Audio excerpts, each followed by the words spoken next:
Yeter mi karşılık vermeye yoksa sadece lafta mı geçiştirir? Hani işin o boyutunda değil mi? Rusya Şöyle buna bakın, kesinlikle karşı yani çıkar. Sıcak savaşa dahil olmaz ama belki Hizbullah'a yönelik özel bir destek verir buradan. Veremez mi? İşte zaten o tür Yani bu işler üstlerde bu işlere yarayacak adamları yok mu? verilmediğini de Wagner falan bilmiyoruz gibi zaten. birileri. Bak, Ha, belki de veriyor diyorsun. Verilmediğini bilmiyoruz. içerisinden Golan'a yönelik operasyonlarda Rusya örtülü destek verebilir. Ama özünde bizim izlediğimiz kınamayla sınırlı kalır diye düşünüyorum ben de. Evet. Rusya'nın işine yarar diyorsun. Yarar. Çok. Dikkatler çünkü Orta Doğu'ya yönelmiş olur. Kendisinin Ukrayna'ya yaptığı saldırganlık ikinci Ukrayna-Rusya savaşı ikinci planda kalır. İpek Hanım sizin fikriniz ne? Ben de aynı şekilde düşünüyorum. katılıyor. Zaten evet katılıyorum. Hoca bugün herkesi domine ediyor. Bak, ben son dakika. Ben tahtaya kalktım ya. Bak. Gökhan, Hayır, ben beni son buraya dakika- aldırdı. İşiniz Bak, elden İrfan gidiyor Hoca Gökhan. kafasına göre herkese ayar veriyor. Bak, Ben orada otursam Hayır. Göksu, ben Ben Gaffar Bey'i çok beğendim. Göksu. Efendim? Gaffar'ın görmedin mi yavaş yavaş masaya doğru manevra yaptığını? Burada bir darbe olacak şimdi. Yavaş yavaş masaya doğru yanaştığını görmedin mi? Ya evet Kol ama gidiyor. benim içimdeki Darbeler. Gaffar Bey böyle gülüyorum da içimdeki o salon çizgim bir anda bozulabilir. Salon çizgisi hanımefendi çizgiliğimden hemen çıkabilirim Gaffar Bey. bozuldu. Şimdi İrfan Hoca herkese ayar veriyor. Öyle, değil mi diyor, öyle düşüneceksin diyor. İpek Hanım acaba öyle mi diyor bilmiyorum. Katılıyor bize. Katılıyorum şöyle. Rusya'nın kendisine sıcak bir cephe açacağını asla düşünmüyorum. Yani Ukrayna savaşı varken enerjisini işte savunmasını oraya harcıyorken yeni bir cephe kendini açmaz diye Bir düşünüyorum. de ben de. Hizbullah'a destek vermek Rusya açısından. Ama bir şey soracağım. Savaşa girmesi anlamına gelir. Şunu soracağım. Rusya ile Amerika Birleşik Devletleri karşı karşıya gelir mi gelmez mi? Zaten hiçbir zaman gelmiyorlar ki. 45'ten beri hiç gelmemiş. Bu gelmiş oldukları anlamına gelmiyor mu? Şöyle gene Evet, siz olsanız gelir misiniz doğrudan? Kullanacak aparatlarınız varsa ya da sizin için savaş Yoksa açacak Bu Çin işte o şeyler dediğimiz varsa. vekalet savaşları, savaş, işte. işte sıcak savaş dediğimiz soğuk savaş içinde. Bravo. Bu Madem- zaten tam anlamıyla bu değil mi madem Rusya'yı konuştuğumuz? tutturamadık Çin. O zaman Çin'le şöyle beraber. yazalım. Ha, Ne Çin deniyor neden? şimdi? Rusya olmadığı için. Tamam O zaman Coşkun şöyle hocam şimdi yapıyorum. Gaffar Bey'den rol çalsın. Gaffar Bey'e sorun. Kınama mı? Gaffar Çin'le der deyin. Kınama mı yoksa kinjal mı? Evet. Heh, Tamam bak böyle yap. Soru işareti koydum. bravo. Coşkun Hocam. Bravo. Bir, Tamam. bir de Çin'e ekle. Kınama mı kinjal Bir mı? de Çin ekle. Çin'le de. Gaffar Ya Bey Çin yakında nerede bana abi? diyecek ki Çin- Göksu siz ne düşünüyorsunuz? Dünyanın öbür Göksel sizin fikriniz ne? Benim fikrim mi? Rusya bence zaten şu an savaşın yani öyle yok gemisini indirmesine, onu indirmesine, bunu indirmesine gerek yok ki bu. Zaten çatışma içindeler. Bu zaten çalışmanın Gaffar Bey kendisi. Bu yavaş yavaş çatışmanın rolleri kendisi değiştirmeye zaten. başladı. Burası daha konfor. Şimdi şöyle bir şey. Çok tehlikeli bir oyun oynuyor. Şimdi şu var. Aslında o zaman ben de fikrimi sorayım hem de konuklarıma da sormuş olayım. Hizbullah kimden destek alıyor? Tek başına mı? İran'dan. İran'dan. İran'dan. Başka bir destek alıcısı var mı? Hiç gerek yok. Yok. Rusya'dan da alıyordur zannediyorum. Almıyor mu düşün? Coşkun Bey söyledi mesela. Coşkun hocam alıyor mu Rusya Rusya'dan veriyordur destek? dedi. Şimdi bak burada Bu kadar yakında olacak ve vermeyecek. Arka yani. planda birçok istihbarat savaşı dönüyor. Bilmedik birçok. Bir şey soracağım Coşkun Hocam. Bunlar 2006 savaşında Katyusha kullanmadılar mı? Evet. Katyusha Rus Evet, silahı evet. değil mi? Hadi- Şimdi benzer bir şeyler vardır ellerinde. Ama Rusya'dan aldıklarını Hadi bilmiyoruz. pazar dönüyor da pazar dönüyor. Yani bunlar artık tezgahlarda satılan o coğrafyada silahlar tesisat. Sovyetlerden kalma silahlar diyelim. 1000 o dolara silahlar alıyorsunuz. nerede? 1000 dolara, 2000 dolara küçük menzilleri alıyorsunuz Nerede? ortada. Şimdi o yüzden Ben onu şunu adres soruyorum. Irak'ta. Gerek var mı Rusya'nın Göksu, bak. bizzat Amerika Birleşik Devletleri ile Bak savaşa var niye biliyor girmesine? musun? Amerika buraya çöktüğü an çıkaramazsın. Bu da Rusya ve Çin'in şuradaki birçok projesinin çöpe gitmesi demek. Mesela ticaret yolları Çin, Basra artı Süveyş. Burada çok ciddi yatırımlar yaptı. Hatta Hayfa Limanı'nı aldı ya Çin. Yani hatırla Evet, Hayfa. Amerika ile Netanyahu'nun ilk karşı karşıya geldiği olay. Bence Şimdi Amerika Birleşik Devletleri yaş tahtaya basmıyor hiçbir zaman bu bölgede. Yani Hele şu saatten sonra bu yüzyılda hiç basmaz. Yani Amerika buraya geldiği an Pire Limanı da Çin'e ait bu. Pire Limanı Pire de Çin. Amerika buraya Güney Kıbrıs'ta geldiği da Çin'in andan neyi bir var. kastetler? Aynen. Ne kadar Evet gelecek? ne kadar gelecek yani neden gelsin ya da görünürde hocam? Göksu bak buradaki daha önceden de İsrail aynı var teste bulunduk. Yine Daha ne kadar yineleyelim. gelecek? Buradaki iş bölgesel savaşa sıçradan çok kısa sürede küresele döner. küresele döndüğü anda da aktörler belli. Amerika, İngiltere, İsrail, yine Çin, Aa, bu İran. arada yazıyorum. yazmadık. Yaz. İngiltere nerede mesela? İngiltere'yi Amerika'nın hemen yanı başında. Herkes İngiltere ne der? ABD artı İngiltere yazarsak O zaman ortaya şu- çıkar. Bu arada bir şey Beraber söyleyeceğim. olur ya. Benim mesela hep sorduğum İngiltere bu işin neresinde? Amerika'yla diye. yan yana, diz dize. Esas zaten bütün arka planda yöneteni İngiltere. olmuş. Evet. Onun Türkçesini yazalım pardon. Hani derler ya diyecektik? bir satranç tahtası vardır. Büyük Tahtada Britanya. oyuncular vardır. Kim kazanır sorusunda cevap şudur. Yani o bir- oyuncular hep akşam torbaya toplanır. İşte İngiltere o torba.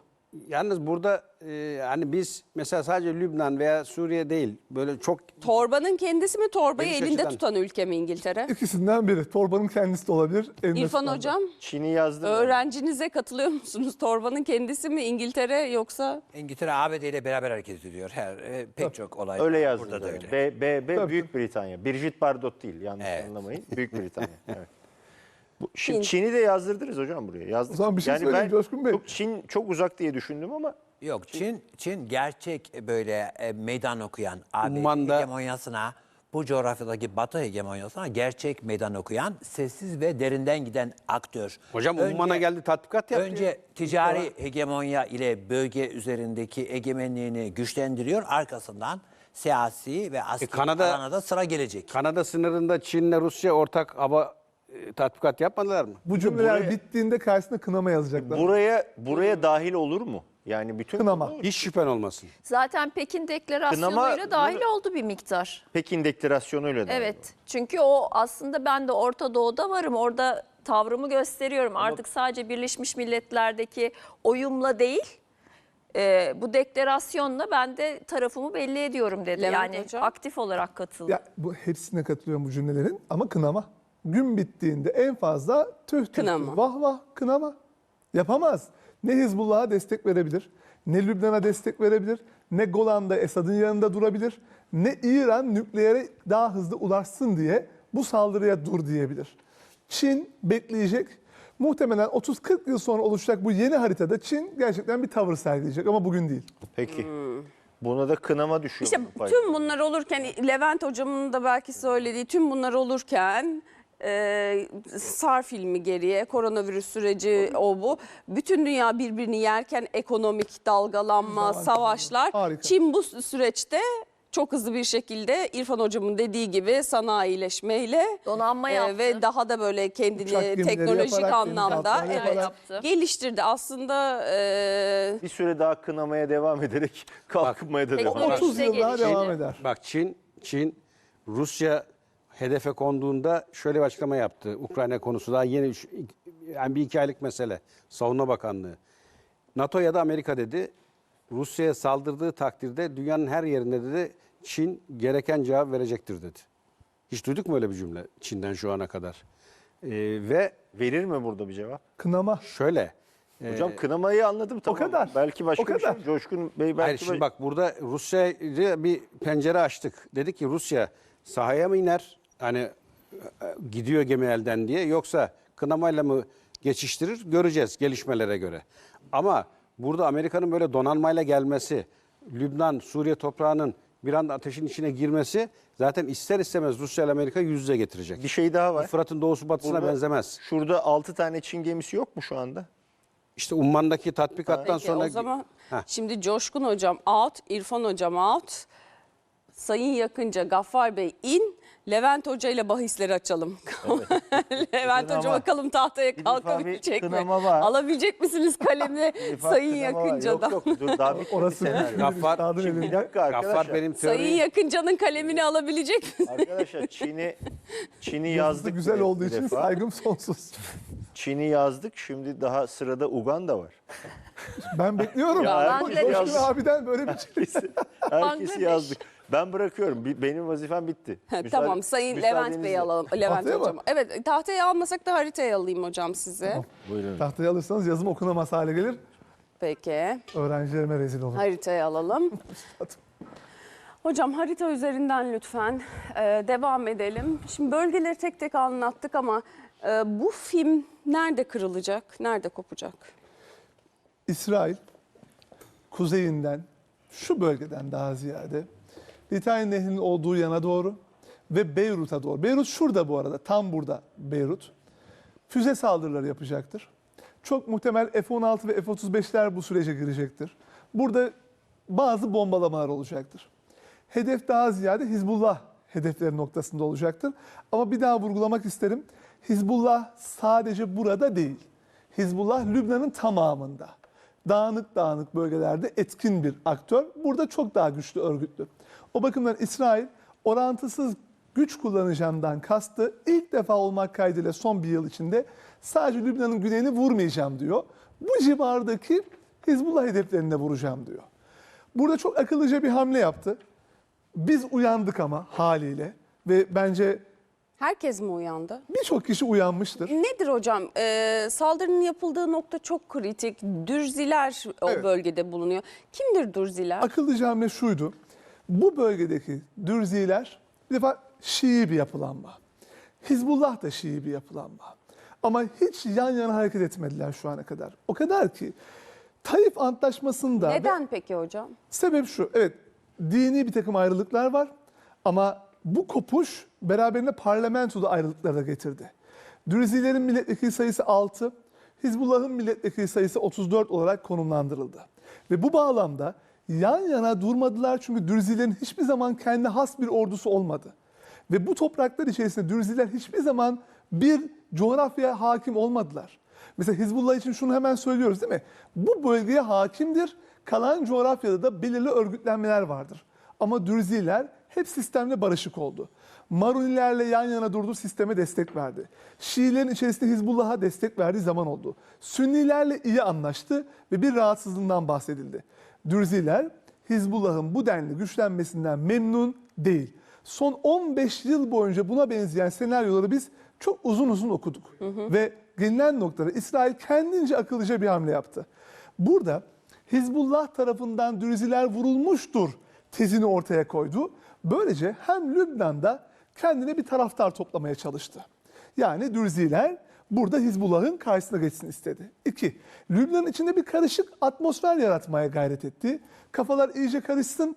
Acaba Hizbullah gerçekten Lübnan için bir fırsat mı?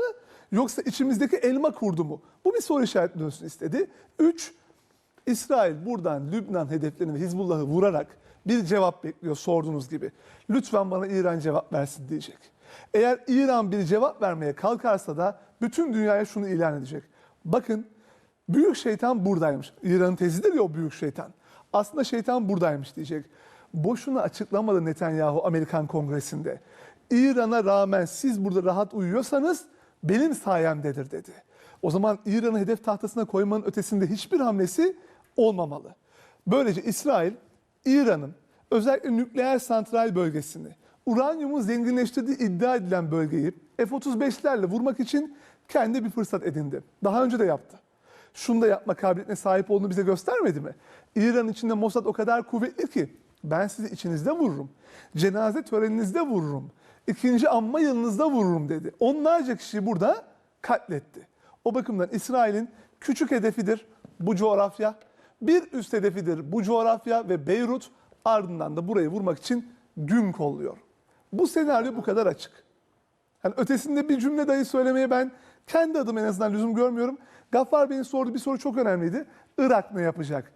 İsrail buradan İran'ı vurma noktasında bir platform olarak Irak'ı kullanabilir mi? Ürdün'ü zaten yıllardır kullanıyor. Suudi Arabistan'ın kuzeyini istediği gibi kullandı. Ama Irak ilk defa olmak kaydıyla merkezi hükümet ben Tarafını artık mı bir seçecek? devlet refleksi göstereyim, dur diyeyim mi diyecek. Yoksa Irak bence şunu mu diyecek? İsrail zaten F-35'lerle buradan geçti. Göremedik ki. Bizim radar sistemimiz F-35'leri yakalayabilecek bir kabiliyete sahip değil. Haberimiz Üç bile olmadı. maymun oynayabilir de diyorsun. İran ben başka bir alternatif olmadığı kanaatindeyim. Özellikle kuzeyde bu denli güçlü bir federal yapılanma varken ve İsrail dönem dönem oraya açıktan destek verirken ve merkezi hükümeti kuvvetlendirmeye gayret ederken neden o federasyon yapısını karşısına alsın? Ve maalesef üzülerek söylüyorum burada kınamaların sayısı artabilir. Kınama. Herkes sessiz kalabilir. Herkese. Coşkun Hocam katılıyor musunuz Levent Hocama? Şöyle ben İran'ın hedef olduğunu konusuna asla katılmam. O bize İtirazınız var o zaman. yani itiraz der gibi benim görüşüm o. Ben İran'la İsrail'in 50 yıldır, yarım asırdır öyle al gülüm ver gülüm bir süreç yürüttüğü kanaatindeyim. Rejiminin, halkının değil. Ve bu kayıkçı kavgasının Neden bu coğrafyada... Yok, ben İrfan Hoca komplo diyor. Coşkun abi ısrar ediyor. Bak, çok Yok, ben enteresan. ısrarlıyım. Şimdi bu İran'la İsrail, ama öyle iddialı bir şey söylüyorsun ki Coşkun abi, diyorsun ki İran'la İsrail yani genç sokak ağzı söylüyorum, kankito diyorsun yani. Hayır, rejimi... Bunlar Bak, kanka diyorsun yani. İsrail rejimi, ya İran rejimi, Amerikan rejimi. üçü bir hükümetleri şeytan konuşuyoruz. işte. Canım, zaten İslam halkı devrimi- konuşmuyoruz. Hükümetleri konuşuyoruz. Yani yani. İslam devriminden beri böyle mi? Hep böyle oldu. Yani özellikle bu Hümeyni sonrası, hele ki son yıllarda, o senin dediğin hocam, eğer helikopter düşmeydi, kadro iş başına geleydi, biz yeni bir dönemi konuşurduk İran'la. Bak, o insanlar yok edildi. O bir 50 yılı dizayn edildi. Şu an gelen mesela Hamaney, Müslüman değil mi? Ve Türkiye'yle de sözde tarihi bağları var. Ya eline kitap alıp da Türklerin Rumlara yaptığı mezalimi anlatıyor bir kitap. Bunu alın okuyun diye daha geçen hafta. Öyle, yani o cenazeden hemen bir hafta sonra sallayan o değil miydi? Biz Tabii, doğru. Heh, Ama İran'la İsrail'in bu denli dost ve müttefik olduğu kurgusu... arka plandaki işbirliğini söylüyorum ben. Bu hep Bu arada işledi. bu tez yanlışlanamaz. Şimdi Karl Popper der ya, yanlışlanamayan her şey doğrudur diye. Yani Coşkun Bey'in söylediği tezi yanlışlayamayız yani. Ama Karl Popper bilim felsefesi. Suriye ve Irak'ta Başka bir şey var. Bilimsel bir Asım Süleymani'nin devrim muhafızanın Suriye ve Irak'ta yaptığı katliamlar bütün coğrafyanın dilinde ya. Sorsan İsrail ile İran savaşıyor. Ama dayağı yiyen İran'ın Irak, İsrail Suriye. tarafından defalarca vurulduğunu görmedik mi? Kum şehrinin defalarca vurulduğunu, nükleer santrallerin defalarca vurulduğunu, Mossad'ın defalarca burada operasyon yaptığını hep beraber izledik. Hocam işte o tiyatronun o şey zaman safhası. tiyatro bize yine devam okutulması edebilir. gereken. Peki o zaman İsrail demek Amerika Birleşik Devletleri demekse Amerika Birleşik Devletleri ile İran da O da mı? tabii üçgen diyorum işte.